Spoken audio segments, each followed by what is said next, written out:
It goes into the red, but it's not too bad because most of the time I don't talk that loud. I actually talk like this. So, all right. So, third one. Evaluate p if one root of x squared plus 2x minus 5p equals 0 is double the other root. So this is not quite the same as the last one we did. This seems to be more of a combination of the first one we did, where we had unknown roots, and the second one where we were given one root and we had to find a value of k. This time we don't have any of the roots, but we have got something about the roots. Yeah. No, in this particular one, we don't have to find both the roots. We just have to find, we're actually trying to find what p is. We're not actually trying to find out what the roots are at all. If we never find out what the roots are, it doesn't matter. Okay? But what we're trying to do is find p, but we've been given some information about the roots. And now we will actually find one of the roots. And from that, we will actually find p. Cool. Anyone got any ideas what we'll do first? Well, what are our two roots? Yeah.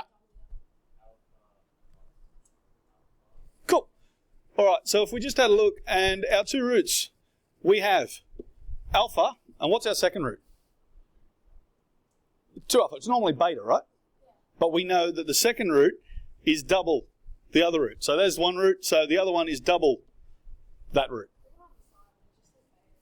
Well, that's the thing. You could use beta and 2 beta instead. We've used alpha and 2 alpha because they did, and it's easier if I do. Cool? Now, what are our two identities, our two roots, our sum and our product of roots?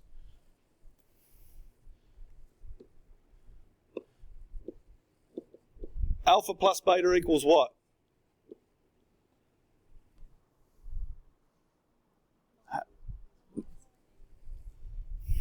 Minus b on a. Yeah?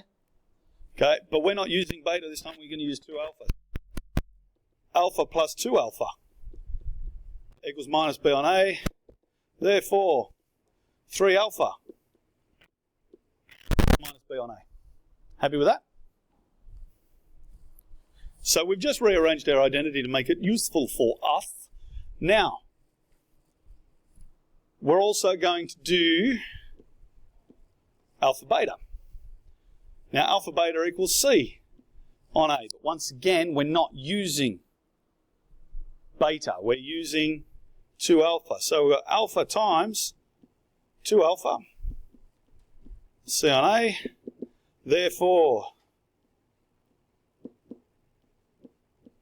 2 alpha squared equals c on a. Happy with that? Now, realistically, what have we done? We've now made it so that we don't need 2 roots. We are able to use 1 root to find out everything we need. In most cases, I'm able to say, hey, and this you'll be able to use all the time. This one you can't. This one is very specific to this question, and it's only because they said that 1 root is double the other root. Okay? If they said it was triple, then we'd be using triple. Okay? This is only specific to this question, so don't think this is something you can remember and then use. All right. So I suppose what do we need to do now? We've got our 2 identities. What's the other thing I like to have written down? Yeah. So we've got an A, and we've got a B, and we've got a C. So what's A? Excellent. What's B? 2. What's C? Excellent. Well done. C is minus 5p. Okay, it's not just the minus 5, it is minus 5p. Well done.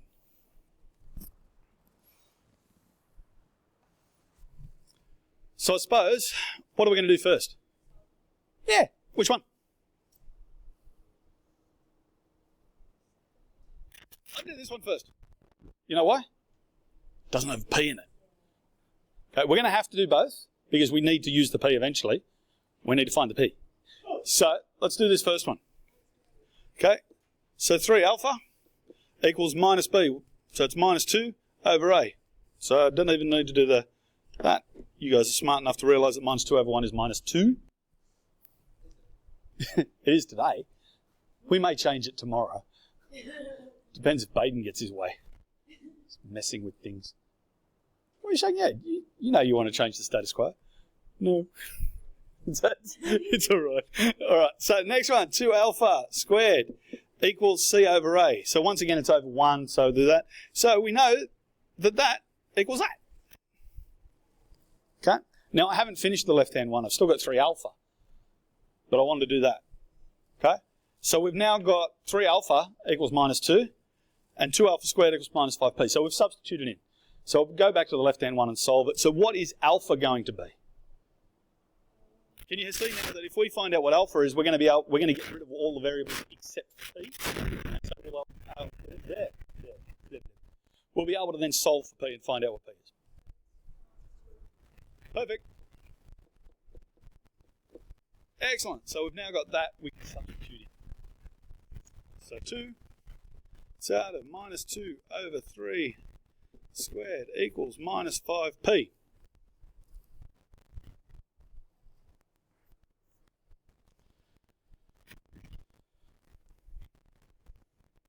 So, how are we doing? What is minus 2 over 3 squared?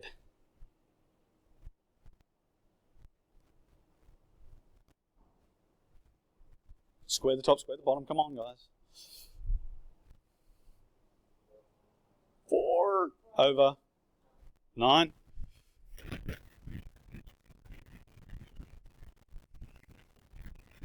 Cool. 2 times 4 over 9.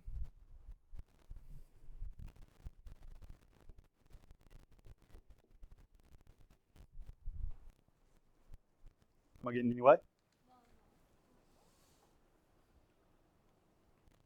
Then what do? We've got a minus 5 there.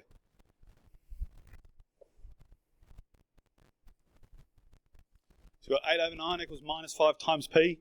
How do we get rid of the minus 5? Oh my Lord, I'm going to pretend none of you said that. Hopefully no one in the internet world, the electric internet, divide by minus 5. Thank you. I have very few followers. Occasionally random people find me and go, dude, you're an idiot. Thank you. Thank you so much. Okay, so what do we get? Do we remember how to divide fractions? Invert multiply?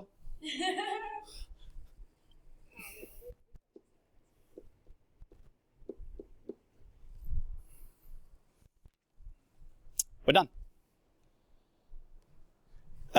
Something you have to be aware of at this stage in your learning, in this stage of school, in your mathematical careers, you're not going to always get minus 2. You are going to get numbers that are minus 8 over 45. You are going to get numbers that are 3 times root 2. Okay? You are going to get numbers that don't necessarily look pretty. Okay?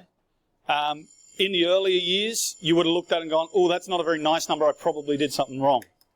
Because most of the questions that we gave you led to pretty answers. These ones don't necessarily lead to pretty answers anymore. So just be aware that if you've done the working right and you can track yourself back and have a look and make sure you've done it, then you're all good. All right, guys, thank you so much. It's been an absolute pleasure for you.